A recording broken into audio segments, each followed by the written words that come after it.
At the beginning of Ghost of Sparta, Kratos is so angry, oh my god. He sees a vision of a sickly woman asking him for help, which, being Kratos, he ignores and the game ends. Ladies and gentlemen, the Ghost of Sparta. Nah, I'm playing. He hops on the first boat out of Olympus. Jesus Christ, maybe wait for another boat though? This looks like the apocalypse. At least Athena is here to be condescending and vague. It's somewhat of a tradition for Kratos to fight a horrifying ocean monstrosity at some point in each God of War game. So obviously that's happening. Let me get ready to be surprised real quick. Okay, here we go. Wow, what a surprise! Where did you come from? Who could have foreseen this outcome? Anyways, this dude's got tentacles coming out of his chest holes, and I don't like that. After a little bit of dental work from Kratos, the ancient sea monster says, I didn't know it was gonna be like this, and runs away. Kratos proceeds through some ruins and finds the entrance to the domain of death. But for reasons that would make this game 20 minutes in length, it cannot be opened. The sea monster shows up in the background a few times and roars menacingly from 1,000 feet away. You know, like a coward. Kratos arrives at the Temple of Poseidon, where the woman from the visions is revealed to be his mother?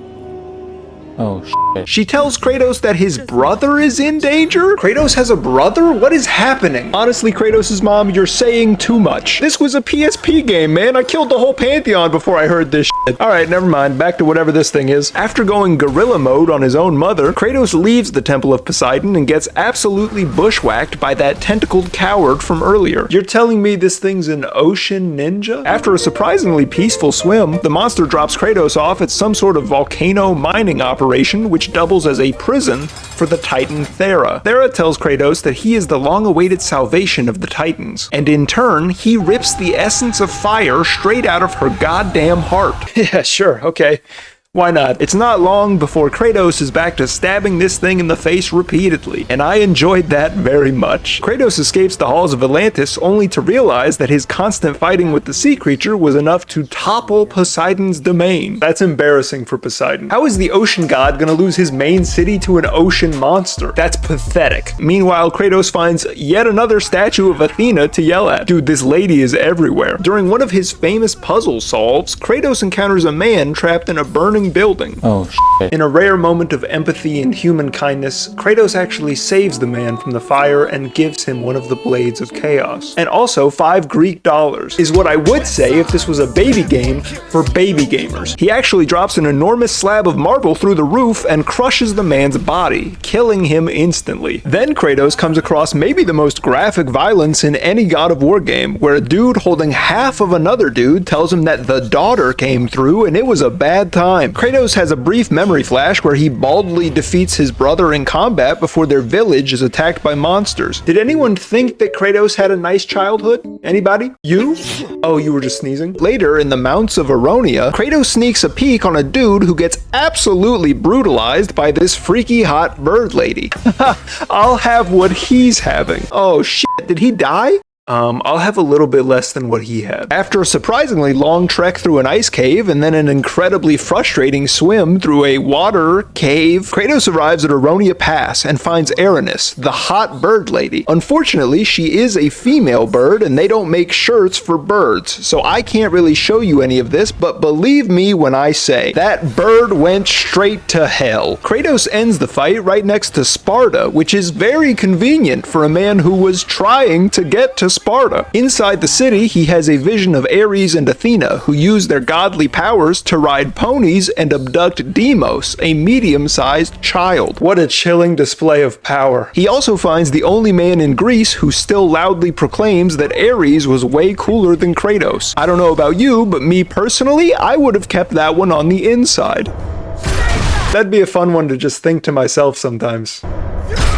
Kratos leaves Sparta and makes for the Temple of Ares, where the most goated soldiers are currently pulling down a statue of the stinky loser himself. Inside the Temple of Ares, Kratos must conquer his own reflection, but not the adult version. That would be too normal. No, he has to absolutely destroy the child version of himself. Why'd they make me press the buttons, man? If the police ask, I'm not home and also deceased.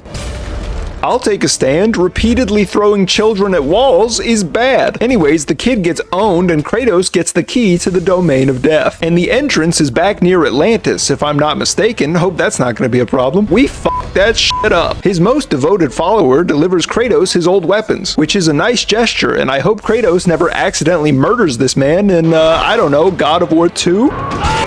In the Shrine of Boreas, Kratos sets a world record for most amount of hits with the most boring magic. In the Canyons of Sorrow, Thanatos, the god of death, possesses a body and talks mad shit while Kratos gives him the stankiest of expressions. It's not long before Kratos encounters King Midas, the man, the myth, the plot device. There's arguably an infinite number of things you could do with a man who turns everything he touches into gold. Please ignore the footage on screen while I list some of them. Number 1, you could touch stuff and turn it into gold. Number 2, there's probably more, there's gotta be more stuff. Well, there's definitely one thing you shouldn't do, and that's throw him into lava.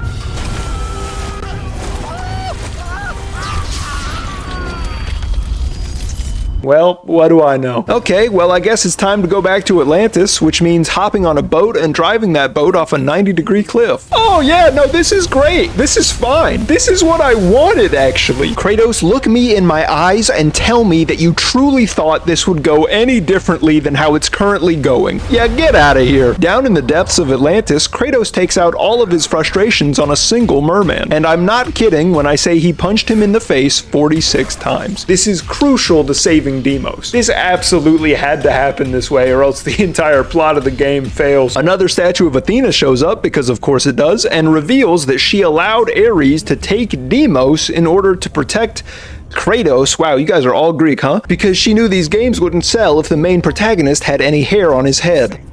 Kratos has to solve one more puzzle in what is apparently the land of puzzles, where opening your front door is a puzzle, and finally we arrive in the domain of death. It's like the domain of life, but worse in every way. And on a personal note, I would like to shake the hand of the man who created these enemies in particular, because they're the worst things I could have ever imagined. I hate them so much. And he needs to hear that from me before either of us shed this mortal coil. Finally, at the end of his long journey, Kratos finds his brother Deimos dangling from, whatever this is. But uh-oh, plot twist, Deimos is just as crazy as Kratos. Bet you didn't see that coming? Did you think I would forgive? Oh my god. Wow, they really are brothers. Unfortunately, Thanatos shows up to ruin the wonderful reunion and falls face first into nothing, I think. Was that the plan? Kratos follows him and saves Deimos from falling off a cliff, which is a surprisingly common way for Spartan warriors to go. And now it's time for the brothers to team up and straight up bully the god of death. It's 2v1, but it feels like 10v1, and it's only through sheer power of plot that Deimos is killed by Thanatos.